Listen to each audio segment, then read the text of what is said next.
Hey there, welcome to Tuesday. It is the Hash. We are here to get you up to speed on all that happens in crypto. It doesn't sleep, that's what they say. So let's get going on this thing. Naomi in the studio today again. It looks good on you. Let's do this thing. Take it away. Yeah, well, talking about things that shouldn't sleep but do, Facebook, as you probably know, went completely dark yesterday. So did all of the companies associated with Facebook. So we had WhatsApp going out, we had Instagram going out. It was out for most of the day, and the world went crazy because we're not used to it going down. The estimated toll that it took on the company is about $65 million, according to a back of the envelope calculation from Forbes.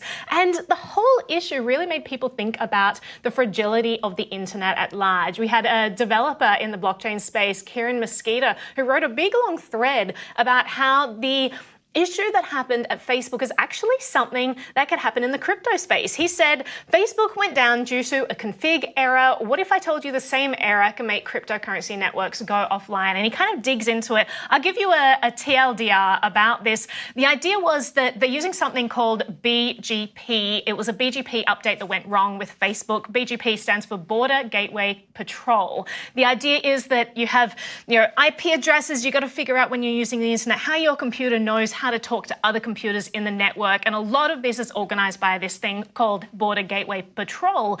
And what happens is you have internet service providers that maintain a list of other network providers that it will take BGP updates for, so that the system doesn't get polluted with noise or fake configurations. Now, what if this what if there's a BGP misconfiguration from one of these key providers, which could effectively block the internet or have you no longer be able to access or route traffic correctly? And this is what happened with Facebook. Kieran goes on to explain a few examples in history that this actually did target crypto networks. He said in 2014, an attacker used BGP hijacking to redirect connections from mining pools to a node that the attacker controlled. So people were effectively mining on behalf of the attacker.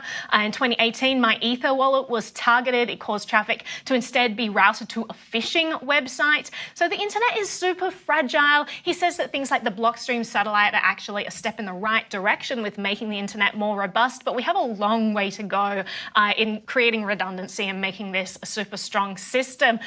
I mean, let's dive into this. Let's dive into Web 3.0, decentralized internet, and whether the Facebook outage affected you guys. Jen, how did you go with Facebook being down yesterday? Are you worried about the crypto space potentially, being blocked as more of these attacks become prevalent?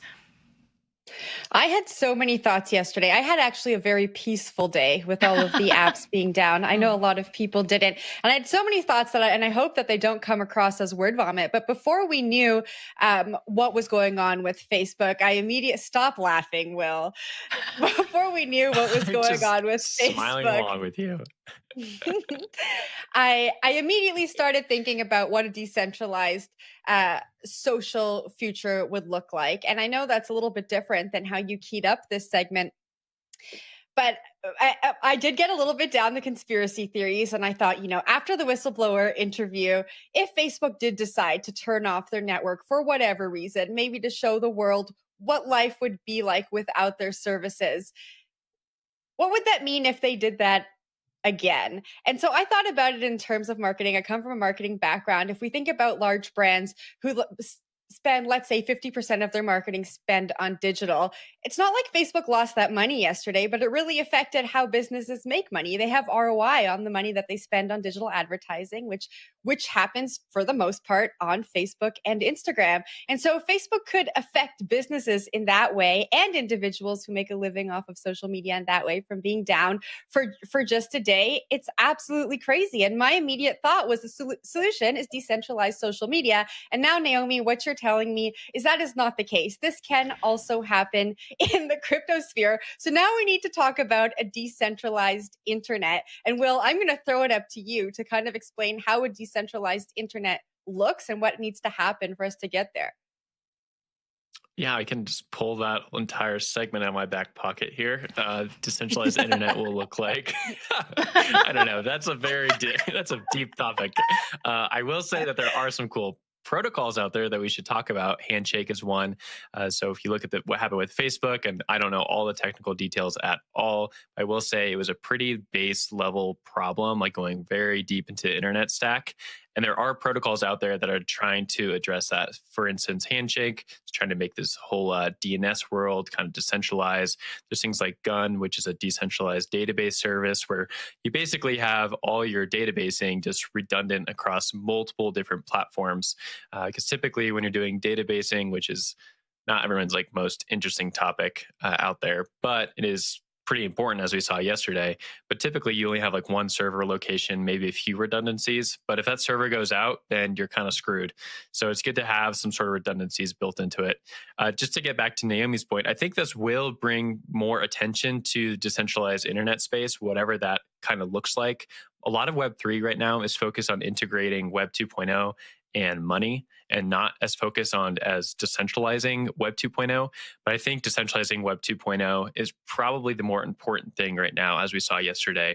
Facebook out for 6 hours means a lot of people who use WhatsApp every day for commerce or for talking to other people, communication, they got shut out of this whole business. So I think yesterday was a great testament to what Web3 builders are building. I don't think we're there yet, but it's a great testament to it. Zach, I'll throw it to you as we kind of wrap up that thought. Yeah, and it's not without kinks. I know we mentioned Blockstream and their satellite network. Blockstream's Liquid network had a major outage yesterday. I don't know if that was resolved overnight, but these things are systems that are fallible, and 3 people noticed. That's going to be and 3 people noticed because no one uses Liquid. Sorry, Liquid. Sorry, Blockstream. Reputation exceeding output here in 2021. Shout out to Blockstream. What up? All right. Anyway, let's end the salt. We'll move our segment. I think it's my turn. Whose turn is it? Who goes? I think it's your turn. Handing it off to you, Zach. Right. Let's talk about SEC subpoenas. Let's do this thing. All right, let's talk about some SEC stuff. So the SEC issued an investigative subpoena to Circle, the firm that is a key administrator of the USDC stablecoin. We found this last night in some SEC filings. Circle is in the process of going public through a SPAC deal, so they are obligated to disclose all sorts of facts and figures about where they are as a business. One of those things that they disclosed last night is, hey, we're cooperating with the SEC investigation. What the scope of that investigation is unclear. We reached out to them last night. We were in touch with them. They were unable to provide any additional detail by press time, so we don't have any statements beyond what was shared in the SEC filing. But sources tell CoinDesk that this is potentially about the assets backing the USDC stablecoin. Represents a further escalation by Gary Gensler's SEC, and is really interesting challenge for one of the more notable firms in the space. So I'm going to toss this straight to Naomi. I mean, I think this one is really super duper interesting. What's your take when you see Circle getting hit with an SEC subpoena? I mean, it's interesting because when you had Coinbase hit with their Wells notice, and they said, we have all kinds of agencies asking for all kinds of details, and we're pushing back against that, and they want the names of all of our people on our wait list and all of this stuff. And Coinbase said, actually, we don't see why this is relevant to whether or not we're offering a security. And then you contrast that with Circle here, who's the other side of USDC, and they said that the subpoena requests documents and information regarding certain of our holdings, customer programs, operations. They didn't say anything about pushing back. So I'm wondering how much information they're giving out about customers and all of that. It is a big question there, but Zach, I'll throw it back to you. Yeah, I mean, I think the Coinbase thing is absolutely worth mentioning. I mean, it's also interesting. Coinbase wasn't hit with an enforcement action. This is actually SEC enforcement division. This is a bit more serious than the Wells notice that was served to Coinbase. That notice actually ultimately scuttled the lend program that they were going to roll out to retail customers. I think the timing here is interesting, right? Circle rolled out a high yield USDC product for corporate treasurers the month before they were reportedly served with this SEC subpoena. So really interesting to see the story around USDC, which I think has over $30 billion in circulation at the moment. Really interesting to see this continue to unfold. I'm going to throw this to you, Will, for your take. I just want to jump off your last comment there, $30 billion in circulation. Well, a lot of that is in the decentralized finance markets. USDC has kind of become like the stable coin for that entire emerging market. I think it's one of the more important markets when we're talking about crypto writ large. I think most people, even bankers and regulators, are coming around to the idea that DeFi could have some lasting implications for the financial, like the legacy financial markets. So if you kind of look at the stack and you say, oh, well, USDC makes up a large percentage of the liquidity involved in these DeFi markets. Well, what happens when you see the SEC going out against something like Circle, which has a large stake in USDC? Of course, like this notice against Circle was not directly against USDC that we know of right now, from my understanding. And Zach, maybe you can correct me on that, but it's more about this lending product that they're offering on the side. Of course, we saw Coinbase kind of pull back because they received a similar Wells notice. So I think in general, we're just kind of saying like these things, these money Legos, if they're connected, they do have implications against each other. And when you have a corporate firm, it has a larger attack surface than a protocol does. And that's where you kind of get into like this slippery slope where, you know, if USDC falls because the lending protocol falls behind it, well, then what happens to all these other crypto projects that are using USDC to prop up their tokens and prop up their new projects? Naomi, I'll throw it to you. Yeah, I did just want to say, Will, you are correct in that we don't know what the scope of this is. We don't know if it's related to this lending product. We don't know if it's related to USDC. This is not the first time they've had to disclose past engagements with the SEC. You'll remember that when they owned Poloniex crypto exchange that they spun out a couple of years ago, they still had to deal with some baggage from Poloniex. So this is not the first time that they've been disclosing their engagements to the SEC. But again, we don't know what this is specifically in relation to. And I think that is worth being clear about. But I'll toss it up to you, Naomi. Sorry. Yeah, well, just on the Poloniex note, I mean, the SEC is just raking it in with all of these settlements that don't even provide clarity to the industry. So having to pay $10 million because they may or may not have, sold securities on there, and we just are none the wiser about what those securities actually were. But the point I was going to bring up is about, you have sorry, I completely lost my train of thought because you made me think about the Poloniex stuff. Zach, see? Sorry. Poloniex is just like it's in my mind there. Anyway, I'll toss it back to you. Bomb. Yeah. Well, I think, I think the days of Circle and USDC flying under the radar may be over. Naomi, take that last thought. You got so it. I just have a question, right? Because if they are targeting lending products, you have to ask, so if Chase Bank offers me interest rate that is higher than 0, is that considered a securities? Because my understanding is it's not a security. It's literally just a lending product. And yet they're saying that if that's offered in the crypto space, then it is a security. I mean, there are so many different lenses we can look at all these products. I know that with the Axie Infinity side of things, you have the Philippines trying to decide, is this a commodity? Is this a security? And there's a big debate about that, how it's regulated. The point is these are entirely new assets, and we don't yet know through which lens we're going to be looking at them. You have the IRS looking at crypto as property, but then it's like, actually, we may change that down the track because there are all these wash trading rules that don't apply to crypto because it's treated as property. So we then have to change it and consider all crypto a security. Like, it's so complicated right now, and government agencies don't know what they're doing. All they know is they want to, get as much power as they can by defining crypto as something that, increases their purview. It's really frustrating, especially because these products are something that the community is finding valuable. The DeFi space is showing that this stuff is probably going to stick around, even if these centralized entities can't offer these products. So, I mean, it just, again, to our first article, it just shows that decentralization is really the future in all of this. But Zach, I'll throw it back to you. All right, so much more to unpack there. We're going to take a quick break. And when we return on the hash, we are going to talk about a proposal submitted today in U.S. Congress that could create a little bit of safe space for U.S. token launches. Could be interesting.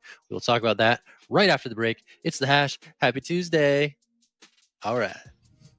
When we say we want to reimagine money, it turns out we're going to the heart of the matter. Imagination has always been a key part of what money is. Imagination, in the form of cultural creativity, is also something that the cryptocurrency community has in spades. And to the outsider, that can be a reason to dismiss it as frivolous, as something built on nothing. To dismiss it for these reasons, though, is to ignore that all money is imagined.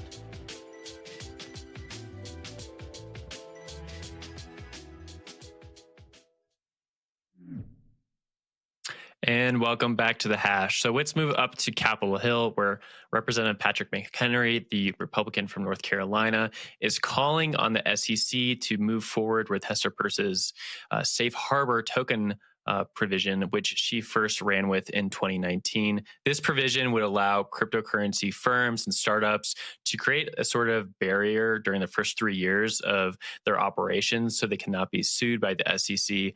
What this would kind of do is create like a natural barrier legally that would protect tokens from being scrutinized as securities. If we look back kind of in the history books, we saw that Bitcoin kind of flew under the radar just because it was so novel and new. There wasn't really a lot of price action around it for the first 2 or 3 years.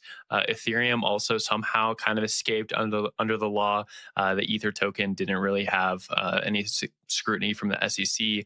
Years later, there was some acknowledgement from regulators that Ether would probably have been classified as a security at the time. But it kind of grew out of that and now is kind of a currency in its own right. And that's what this bill would do. This is what McHenry is looking to do, is kind of classify that these tokens or these new projects would be able to kind of spread their wings and grow beforehand. So throw this over to Naomi. Really interested to get your take on this. Of course, Crypto Mom is in the picture again, and we love that. We love that. Hester Peirce is the greatest thing that could happen to crypto, being a representative at the SEC who's kind of talking on the community's behalf. I mean, it's interesting because she's been throwing around this safe harbor rule for a while, and it hasn't really gotten any traction. Meanwhile, she's also pushing back against whatever the commissioner is saying or whatever lack of guidance the SEC is coming out with. She's routinely pushing back. And again, it doesn't really go anywhere. It's surprising to me that an SEC commissioner isn't really getting as much notice, and their word isn't being taken as seriously as I think it should. She is by far the smartest person on the SEC who understands that, you know, if we're talking about securities, one of the main pillars of whether something is a security is how decentralized is it.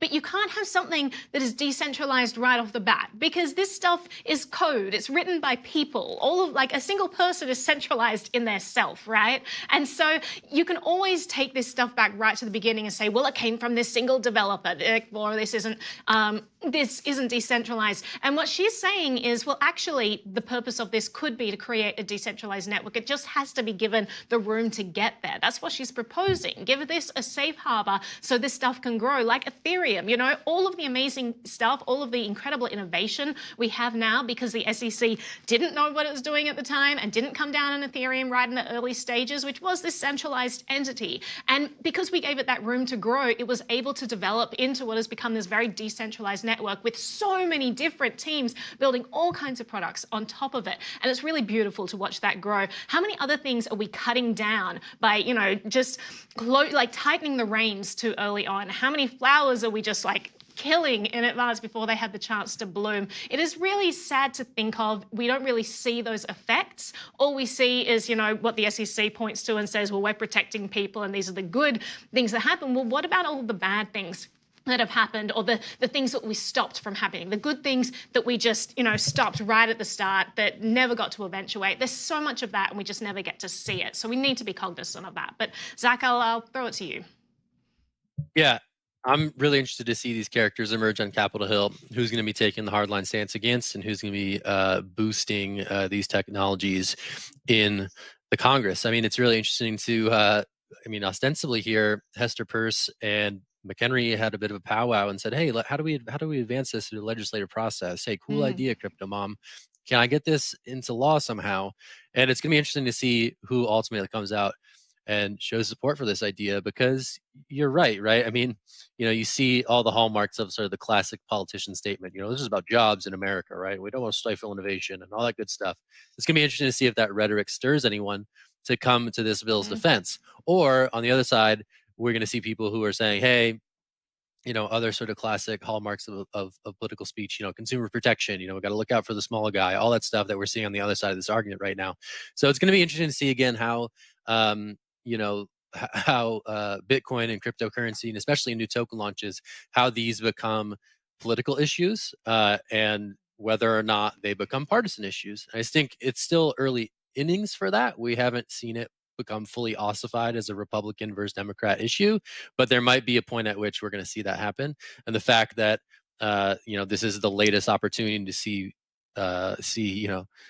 partisanship coalesce around these ideas is going to be interesting. This is just going to be interesting to watch. So that's what I'm looking at here. Interesting to see that all of the crypto policy wonks, from Coin Center to Blockchain Association are real hype on this. They're like, hey, this is good. This is a good step in the right direction. So it's going to be interesting to see if that momentum and that support goes anywhere, or if this just becomes a sad, lonely bill that's sitting on the steps of Capitol Hill and not ultimately codified into law.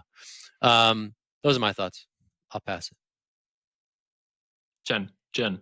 Are you passing it to me? I was so happy to see this story. I thought that we were never going to hear about Hester Peirce's safe harbor, and it was just going to die with Gary Gensler as the chair of the SEC. So I was so happy to see it brought up. But Zach, to your point, we'll have to just wait and see if this goes anywhere. And while I think it's a great innovation and we have to do this to keep jobs and innovation right here in the United States, I think that regulators don't want to see companies be decentralized, because then they don't have any control over what's happening. And I don't think they can imagine a future where we are operating like that, because then they're out of a job. So unfortunately, I'm a little bit pessimistic, but we'll see what happens. All right, we're moving on to a happier story now. Robinhood is the first platform to offer 24/7 crypto phone support. So to use this feature, users can request a call in the app, and then they'll get a call back within 30 minutes of their request. So first platform to offer 24/7 phone support, Robinhood has been embroiled in lawsuits that have to do with their customer service responses and education on their platform, since they are targeting people who are mostly new to trading. But this is, I think, a great innovation for them. Will, I saw your hand go up. Love to hear your thoughts. Yeah, this is another battle stroke in the millennial versus Gen Z war. Millennials killed the phone call, and look, Gen Z is bringing it back. With crypto trading, we are all on board the phone call train. It's just easier to get it done. 5-second phone call, get the info, move on. It's time we push back, and I'm glad to see this implemented. That's all I have to say on the entire topic, but I'll throw it to you, Naomi. Yeah, I think that this is a long time coming, and I don't think I realized how important this stuff is in the space until some people close to me had all of their crypto stolen. So I was chatting to someone last night, actually, a very close friend who had his entire Coinbase account drained because he's older. He got into the space thinking, okay, well, this is probably similar to a bank. Everyone is saying this is a crypto bank. So he's expecting the same protections you get with the bank. He's expecting that if someone notices, bad, suspicious behavior, he's going to get a call from the company saying, we noticed fraud on your account. Is this you? Should we shut it down? And he had no idea that these things were not available. And I think that a huge swath of the population has no idea. It's shocking to me because I'm like, the whole rhetoric around crypto, first of all, is based on this principle of not your keys, not your coins. And we're always saying everyone should store their own crypto. And that's because we're a bunch of people who grew up with the internet and grew up with computers. And it's so intrinsic to our understanding of life that we know how these things work. We don't realize that the people who are older who didn't grow up with this stuff, it's completely alien to them. There is a giant chasm. There's a big divide. And as older people are getting involved with crypto, they're not realizing that this divide is there. And they're taking it at face value that, okay, they should store their own crypto. And I forgot my password. Now I've lost everything. Or, I had a nice representative from this exchange call me. And so, they helped me through this issue. I had reached out to them and they responded to me. And so great, I'll give them all the information they need. Next thing you know, their accounts are drained. So I think that the idea that we need this customer support in crypto is absolutely imperative. We had Coinbase say that they will be adding phone support soon as well.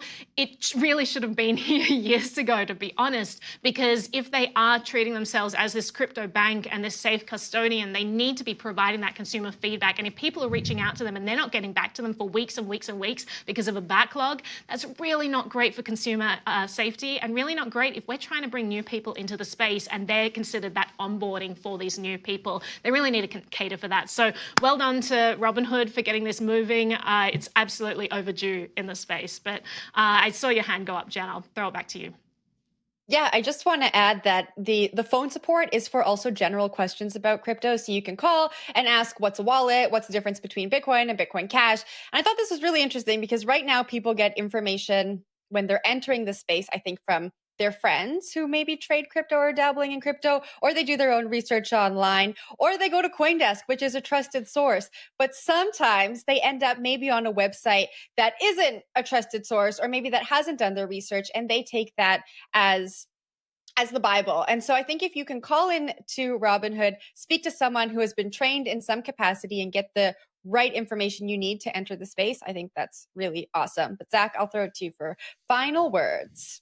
I like the idea of the phone support. You just call them up. You're like, when moon, sir? Like, when moon? Sir, when moon? Sir, Shiba Inu. When moon? Sir, When sir, Shiba, I'm just going to call sir. and annoy them. I kind of think Sir, like what pool should I have a line allocate like that. to on this L2? Just put Zach's number on the site. Like, call with any questions. You're like, all right, cool. No, it is interesting to see this. Got some real ones for you guys. Yeah, that would be that. Don't tell the crypto OGs about this troll line that Robinhood is rolling out. Props to them for taking that on. This is a maturation sign here in the industry, from one aged millennial to a Gen Z below me. I see your shots, Will. I see your shots.